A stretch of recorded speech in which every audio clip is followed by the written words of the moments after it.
What's up, guys? Today we're doing a champion guide on Ultimate Death Knight. It was a free champion that everybody got around 1 year ago, I think on last summer.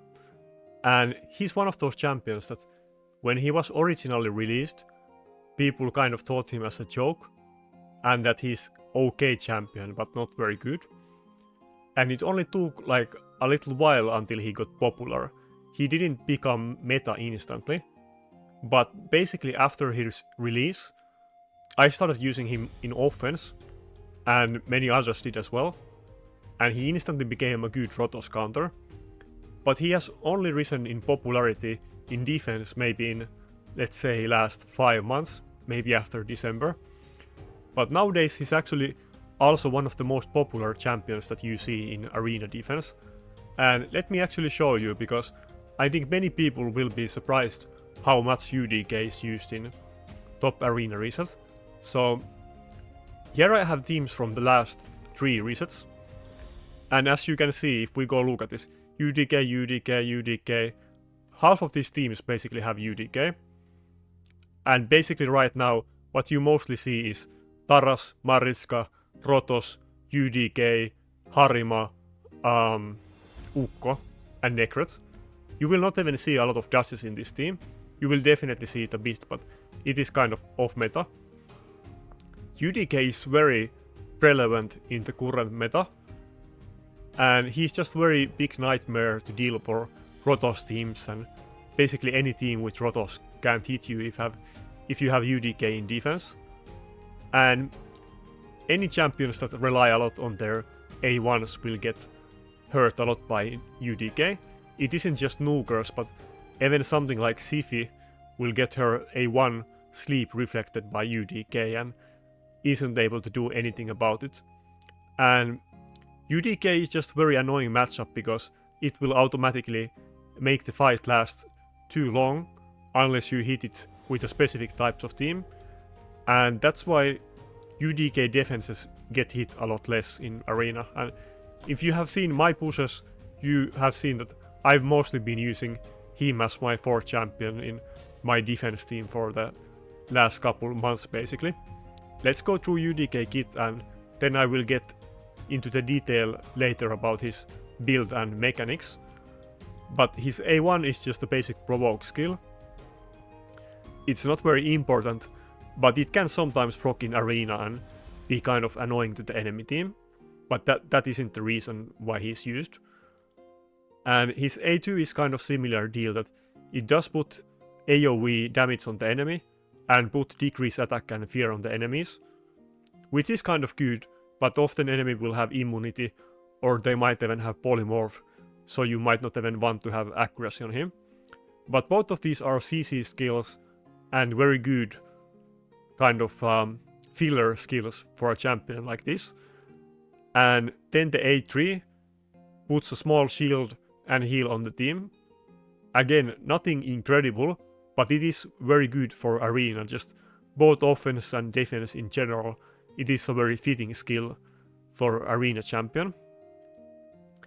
And he has 2 passives, but basically the second passive is more for PvE, and he gets increased stats if other champions in your team are dead. But the important part about Nekret is his first passive, and basically any single target hit that is hitting your team will get redirected to him. If he does get hit by a multi-hit skill, then he will take the first hit and then the other hits will go to the intended target of the attack. But this will stop basically all of single target champions from being able to attack your team, especially if Nekret is very tanky and has shields or stone skin and so on. And like I mentioned before, it isn't just for damage, but it can block something like Siphi A1 sleep, which can be very like big difference in arena. But let's actually go to his build. His build is kind of simple, but I see one common mistake in his build all the time. And I also get a lot of compliments about my build because people realize the important thing about him when they meet my UDK. So basically my UDK is in 6-piece stone skin, as they usually tend to be. The other option is to build him in immunity, and sometimes people use immunity UDK in team so that you won't be attacked by bomb teams, but this is very niche thing, and for most players you're much better off building him in Stone Skin, and this build is good for both offense and defense. But what you will instantly notice in this build is that I do have triple reaction and 6p Stone Skin, which is kind of something that you would assume that I have. But very important part about his build is that you don't have any speed on him at all, so that the Stone Skin and possible like reaction or shield buffs that you have on him, they will last as long as possible. And this is very important part that is often neglected by many players. If you have the choice between building a tankier UDK that is 150 speed and building less tanky UDK that is in 100 speed, generally you want to build the slower one, because the combination of his like reaction, Stone Skin and shields is just too good to pass up, and losing some defensive stats to be slower is actually very important. And as you can see in my build, I'm even using a banner that gives defense, not even HP. It doesn't even have percentage HP substat on it, and I definitely have many better banners than this one. But I still choose to use this one because it doesn't have any speed and it has reaction. And basically this is the kind of mindset that you guys should have as well. Even if you look at the ring, it's not even HP ring. And I mentioned it before how the damage scaling works in like the PvP, how ignore defense makes much bigger difference than getting more attack or crit damage. So usually you would want HP on everything, and defense often doesn't matter at all, because many champions will completely ignore your defense. But even still, what matters more is that you don't have any speed and you have full reaction. And the same kind of mindset you will also take in the Stone Skin set. Like, you could maybe build a tankier build in 4-piece Stone Skin and then maybe 2-piece Immortal, but you definitely want to go 6-piece Stone Skin. Even if you have to use something like percentage defense, chest or whatever. Now, I will say that oftentimes, even if your choice is between like... It kind of depends, but let's say you have percentage HP gloves that have like, I don't know, triple roll speed and they're clipped, and then maybe you have like flat HP gloves. I will definitely use the flat HP gloves if they have no speed on them. So yeah, his build is very simple, but it is important that you put emphasis on the specific sets and him not having speed. Now, you could build him on resistance. I see many people doing this, but I would not do it. Like, you rather want to save the stats for being tankier. But let's say that you happen to have a set that makes him tanky and slow with resistance, then it is totally usable, but resistance isn't really a priority on him. Like, even if his skills get locked down, it doesn't really matter because he doesn't really rely on his skills, and you don't want to build him 800 resistance and lose all of the tankiness on him. And same goes with accuracy. I would build it very low. I would kind of avoid it, but having a little bit of accuracy isn't an issue. Like, the main thing is that you don't want him to be able to hit everybody with his A2, like the enemy supports that might have small amount of resistance. But even if he has very little accuracy, then it's usually still enough to debuff the enemy nukers, which is the only ones that you usually want to debuff, because the supports might be in polymorph and the nukers definitely are not. And yeah, that's it for the building. Now, as far as it goes for the blessings, it's very simple. You will just go with polymorph.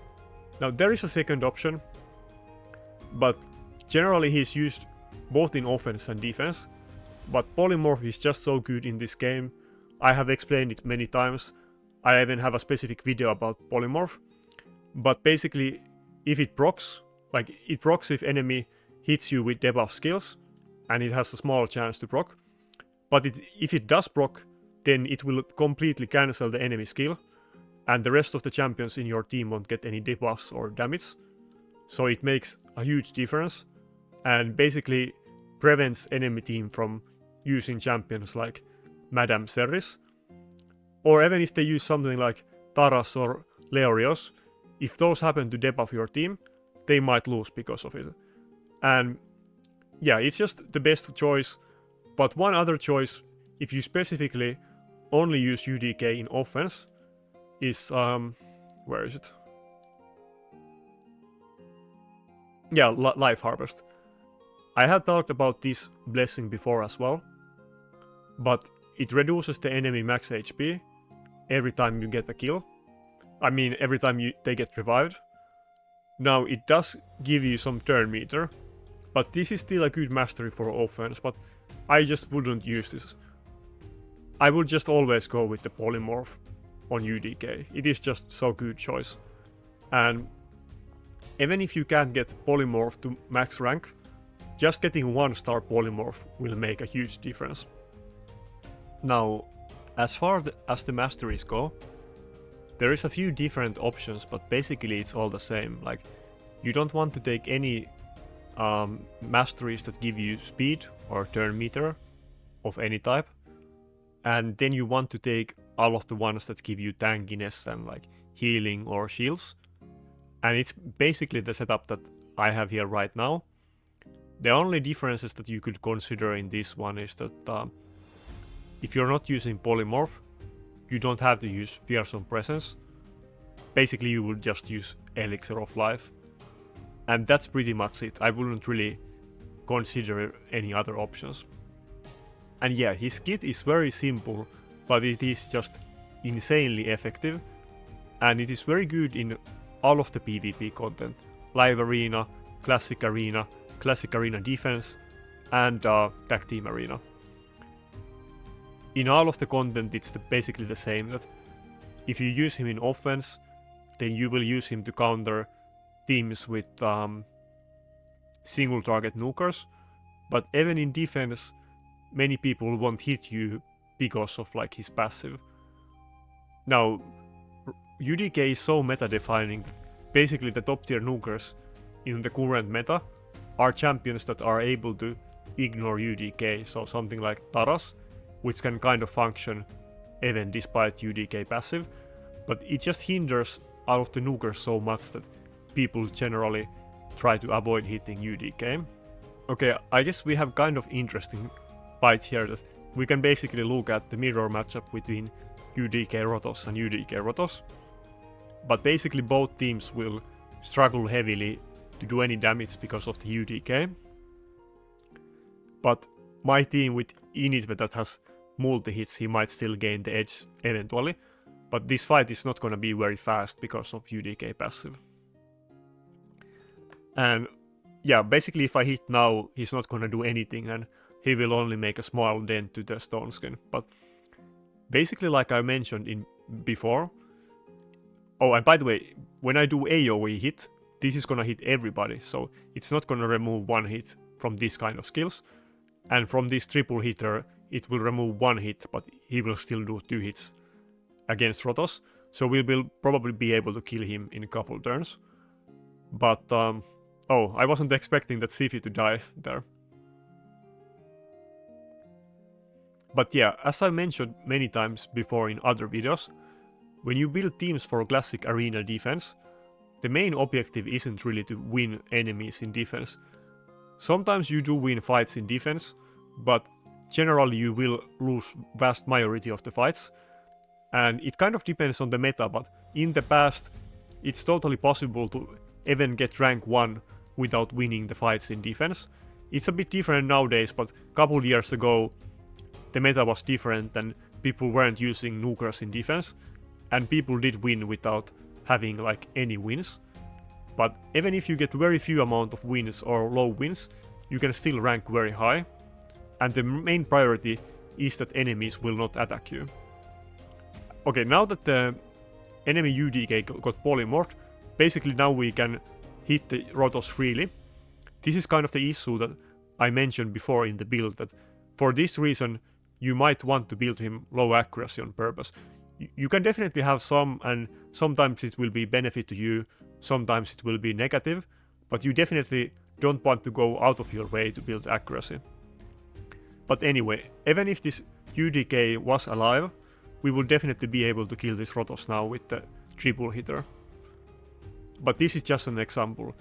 Let's try a team with a more defensive team and see how annoying it is to the enemy teams. Let's see if we can find some kind of good offense type of team in defense and battle it with my defense team. But yeah, even if UDK, even if you don't win the fights, that's only half of his objective. The main part is that people will just avoid hitting you. So here's another good example of fight. This is something that you might see in offense used against your defense. And now this Baron does have one very hard hitting AoE nuke, but his other skills are single target. So after he does his AoE nuke, he isn't gonna have a lot of damage. Now he does have the Kaimari with reset in the team, but let's see how this goes. But my team is in reaction at the start of the fight, and UDK is in both reaction and stone skin, and a shield. So it will take very long time for his Baron to get through my UDK. And basically, after he uses his AoE nuke, he's not gonna do anything for several turns. And it just gives my Rotos some time to maybe finish the enemy team. And even if you do lose the fight, eventually, many people will look for other fights that are maybe faster fights or more certain, and avoid something like UDK. Now there is other threats, something like Ukko, Harima and UDK. All of them are very meta, and basically do similar thing, that many people will avoid hitting those teams. But UDK was a guaranteed free champion, so you probably have it and you should use it. If you have seen my old Blood Push videos, basically all of the, both of my red avatars and all of my top 3 finishes, they are all with UDK. Some of them I was using UDK defense, some of them I was not, but all of them I was using UDK in offense, and I was mostly using it to counter Rotos. Now, Mortu is kind of out of meta, but one other champion that I used to fight that had a good matchup with him is Mortu, because UDK will redirect one hit from the enemy skills, even if they're multi-hit skills. And if it redirects one hit from Mortu Peril, it's not enough damage to kill many champions. It of course can't one-shot my Rotos, but it's also not enough damage to one-shot my Duchess or my UDK. So even against a champion like this, UDK passive can actually be very good. And some other good honorable mentions is actually Candy A1. This is kind of interaction that some people don't know, but his A1 hits twice against the enemy if they have buffs, but actually UDK redirects both of these hits, so Candy isn't able to hit anybody with his A1 if you have UDK in team. It will only hit UDK with both of the hits. And another good counter that I mentioned before is Siphi. And Siphi doesn't do any damage, but she can sleep champions in your team, which is very annoying. And if UDK is in the team, then he can't sleep anything but UDK, and you don't mind UDK getting sleeped. His main priority in the team is just to be with his passive and be as tanky as possible and stall the fight.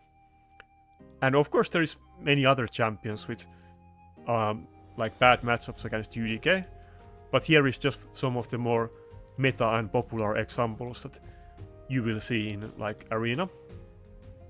But yeah, that's it for this video.